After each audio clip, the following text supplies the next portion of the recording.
Bismillahirrahmanirrahim. Assalamualaikum warahmatullahi wabarakatuh. Alhamdulillahirrabbilalamin. Allahumma salli ala Sayyidina Muhammadin wa ala alihi wa sahbihi wa salim ajmain. Alhamdulillah, kami dari Yayasan Rubatul Khairat Kota Ternate di bawah pimpinan Al-Habib Abdurrahman bin Kamil As-Sadaf. Sementara ini kami lagi membangun gedung pondok pesantren Rubatul Khairat Madrasah Al-Ulya yang sementara dibangun, ya. Gedung lantai 3. Kami sangat membutuhkan dana infak dan sedekah dari jamaah bapak-bapak dan ibu-ibu. Bagi yang mau berinfak untuk melanjutkan pembangunan gedung pondok pesantren, bisa ditransfer di rekening Bank Syariah Indonesia atas nama Yayasan Rubatul Khairat. Nomor rekening 723563956. Terima kasih.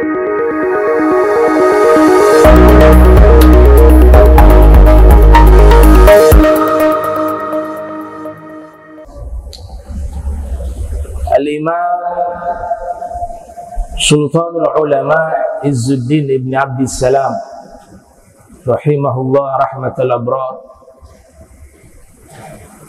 seorang imam besar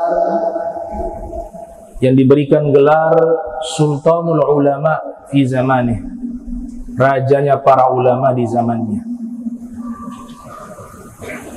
Kelahiran tahun 578 Hijriah, wafat pada tahun 660 Hijriah.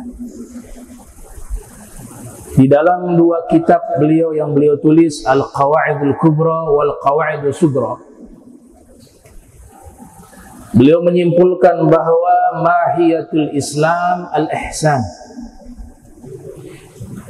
substansi dan intisari dari seluruh ajaran Islam, dia kembali kepada satu kata, yaitu al-ihsan, berbuat baik. Hal ini sejalan dengan hadis Rasul sallallahu alaihi wasallam yang diriwayatkan oleh Imam Muslim di dalam sahihnya, innallaha katabal ihsana ala kulli syai'in. Sesungguhnya Allah Subhanahu wa taala telah mewajibkan berbuat baik terhadap segala sesuatu, termasuk lingkungan, termasuk berbuat baik kepada hewan, termasuk berbuat baik kepada sesama manusia, dan termasuk juga berbuat baik terhadap diri kita sendiri.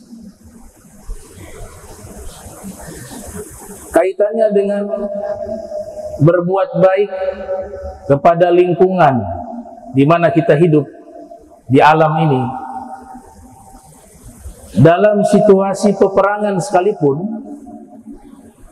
Nabi kita Muhammad sallallahu alaihi wasallam melarang para sahabatnya di zaman tersebut untuk memotong dan menebang pepohonan yang ada,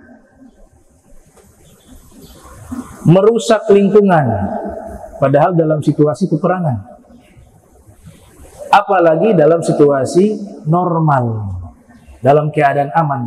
Dalam situasi peperangan sekalipun, Nabi kita Muhammad sallallahu alaihi wasallam memberikan pesan kepada seluruh sahabat yang akan berperang di jalan Allah untuk tidak merusak lingkungan. Maka inilah mahiyatul Islam, yaitu assalam lil alam, memberikan keselamatan dan berbuat baik kepada alam ini, termasuk lingkungan hidup kita. Oleh sebab itu, al-ihsan menurut Al-Imam Izzuddin Ibn Abdissalam adalah mahiyatul Islam, intisari daripada ajaran agama Islam, berbuat baik, al-ihsan. Namun realita yang terjadi. Justru alam ini dirusak oleh manusia. Sebagaimana yang tertuang di dalam firman Allah Ta'ala di surat Ar-Rum ayat 41, Allah Subhanahu wa Ta'ala berfirman, "Dhaharal fasad fil barri wal bahri bima kasabat aydin nas liyudhiqahum ba'dalladzi 'amilu la'allahum yarji'un." Nampak kehancuran di darat maupun di laut sebab tangan-tangan manusia, kata Allah Ta'ala.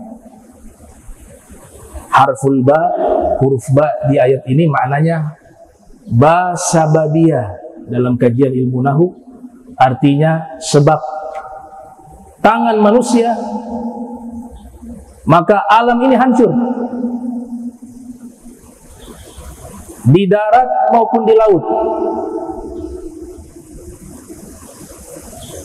Di darat gunung-gunung hancur, pepohonan hancur. Begitu juga di laut terjadi pencemaran lingkungan, ekosistem kehidupan hayati di laut dan di darat juga terancam. Sebab apa? Sebab tangan manusia. Padahal Allah muliakan manusia sebagai khalifah fil ardh, yang menjaga, yang mengelola, yang mengatur alam semesta ini. Tugas ini dibebankan kepada manusia. Bukan sebaliknya, manusia hadir sebagai perusak alam semesta ini. Wa idh qala, ketika Allah Ta'ala berfirman kepada malaikat, Allah menyatakan, inni ja'ilun fil ardi khalifah, aku ingin menjadikan di bumi ini seorang khalifah. Apa makna khalifah? Selain memiliki arti pemimpin, khalifah juga artinya adalah pelindung, penjaga, pengatur bagi bumi ini. Di ayat yang lain Allah Ta'ala berfirman kepada Nabi Allah Daud alaihissalam, ya Daud, inna ja'alnaka khalifatan fil ardi fahkum bainan nas bil haq wa la tattabi'il hawa. Wahai Nabi Daud, kami telah jadikan engkau sebagai khalifah di muka bumi ini. Khitabnya kepada Nabi Daud, tapi secara umum kepada seluruh anak Adam, terutama kita umat Nabi Muhammad sallallahu alaihi wasallam. Wahai Daud, sesungguhnya kami jadikan engkau sebagai khalifah di muka bumi ini, maka tetapkanlah hukum dengan kebenaran bil haq. Tidak mungkin seorang nabi menetapkan hukum dengan cara batil. Ini bahasa sebenarnya Allah tujukan kepada kita, bukan kepada para nabi. Para nabi ismatul anbiya, semua para nabi terjaga perbuatannya, tidak pernah keliru, tidak pernah salah. Jika kita membaca ayat-ayat Al-Quran ataupun hadis-hadis Rasul, begitu juga At-Turath Al-Islami yang berbicara tentang para nabi, seakan-akan para nabi ini melakukan kesalahan, maka yakinkanlah itu bukan untuk para nabi, tapi bagi kita. Karena para nabi seluruhnya terjaga. Mereka adalah manusia-manusia yang tidak pernah salah ucapannya, perbuatannya, fikirannya, dan niatnya. Maka i'tiqad ini harus dipegang, sehingga jangan sampai kita su'ul adab, menjadi kurang ajar kepada para nabi, menyampaikan riwayat-riwayat yang mengurangi derajat mereka. Allah Ta'ala menyebut Nabi Daud, tapi khitab secara khusus kepada kita. Tetapkanlah hukum dengan hak dan jangan pernah mengikuti hawa nafsu. Maka muncul pertanyaan, kenapa alam ini bisa hancur? Kenapa hutan-hutan hancur, gunung-gunung hancur, pulau-pulau hancur?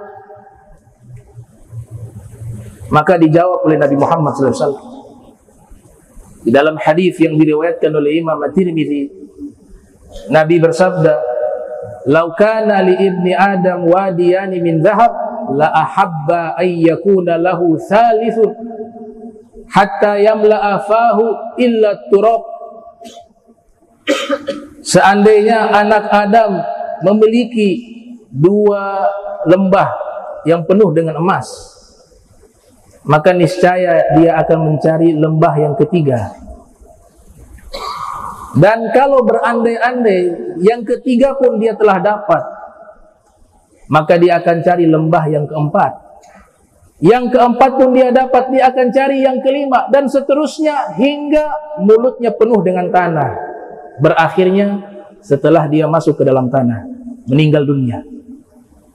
Maka jawaban ini menjadi penjelas. Tidak masalah kekayaan yang ada, Allah ciptakan semua yang bermanfaat di bumi untuk manusia. Tapi juga harus diiringi dengan apa? Penjagaan. Diiringi dengan perhitungan, diiringi dengan kebaikan. Jangan mengikuti hawa nafsu dan sifat rakus. Ini yang menghancurkan, yaitu hirsun, sifat rakus manusia. Apapun keinginan dari hawa nafsunya, rakus yang ada di dalam dirinya, segala cara dia tempuh tanpa memikirkan kebaikan-kebaikan atau dampak-dampak buruk yang akan terjadi. Yang penting hasratnya itu bisa terpenuhi. Maka benar apa yang dikatakan oleh para ulama, di antaranya Imam Hatim Al-Asam. Beliau mengatakan, aslul ma'asiyah thalathatu asya'. Pangkal dari seluruh maksiat ada 3 hal, kata beliau. Yang pertama, al-kibru, kesombongan. Kesombongan adalah pangkal dari seluruh maksiat yang ada. Yang kedua, al-hirs, rakus. Dan yang ketiga, al-hasad, iri dengki. Rakus ini menjadi perhatian khusus di kalangan para asfiya, para pengkaji ilmu tasawuf, sebab kaitannya dengan kejahatan pertama yang terjadi di muka bumi ini. Sebab penyakit ini awal mulanya bersumber daripada iblis.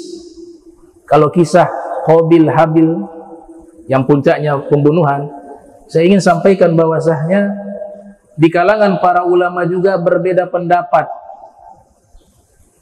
di mana anak langsung dari para nabi itu juga mewarisi kenabian.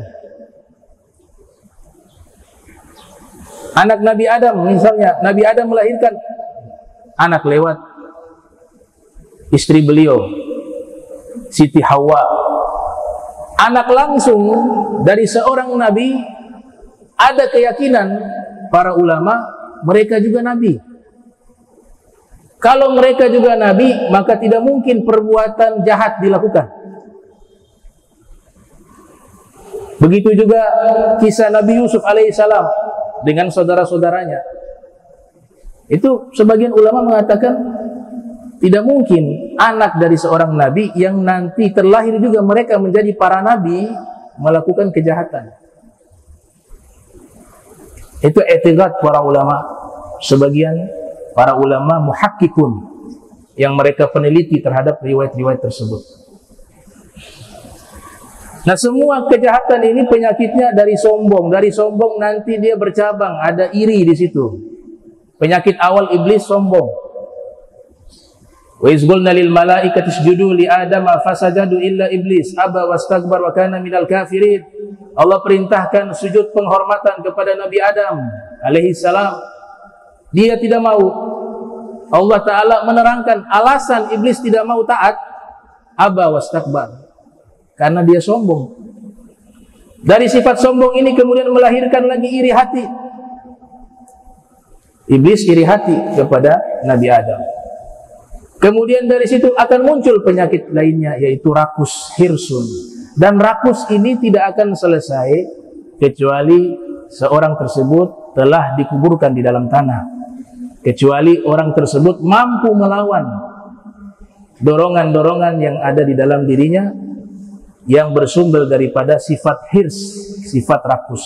Sebab itu Al-Imam Hasan Al-Basri, seorang imam besar generasi tabi'in yang lahir tahun 21 Hijriah, wafat 110 Hijriah, mereka dengan para aulia lainnya yang hidup semasa dengan beliau sepakat menyatakan uthulu syarr thalathah, seluruh pangkal dari keburukan kembali ke tiga hal.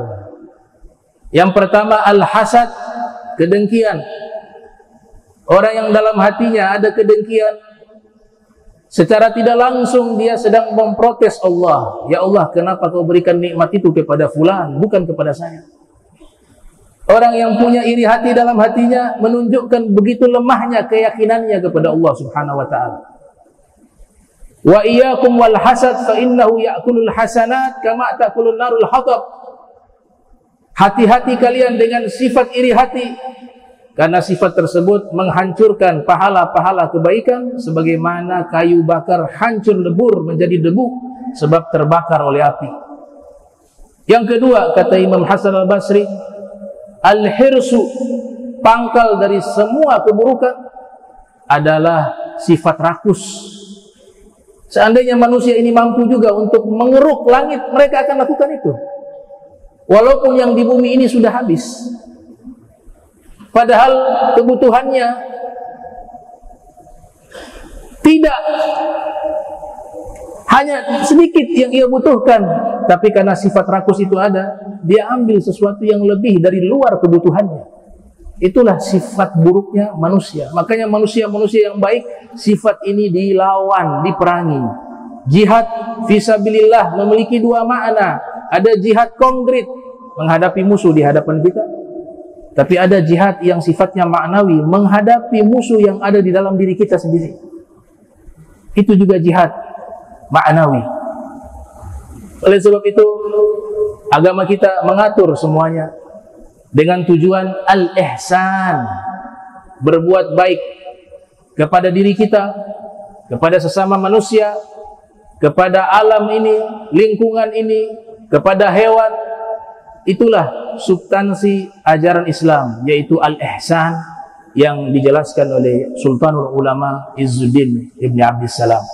Barakallahu li wa lakum fil Qur'anil Karim wa nafa'ani wa iyyakum bima fihi minal ayati wa dzikril hakim wa taqabbala minni wa minkum tilawatahu innahu huwas samiul alim. Aqulu qawli li wa lisanil muslimin wal muslimat wal mu'minin wal mu'minat al ahya minhum wal amwat fastaghfiruhu innahu huwal ghafurur rahim.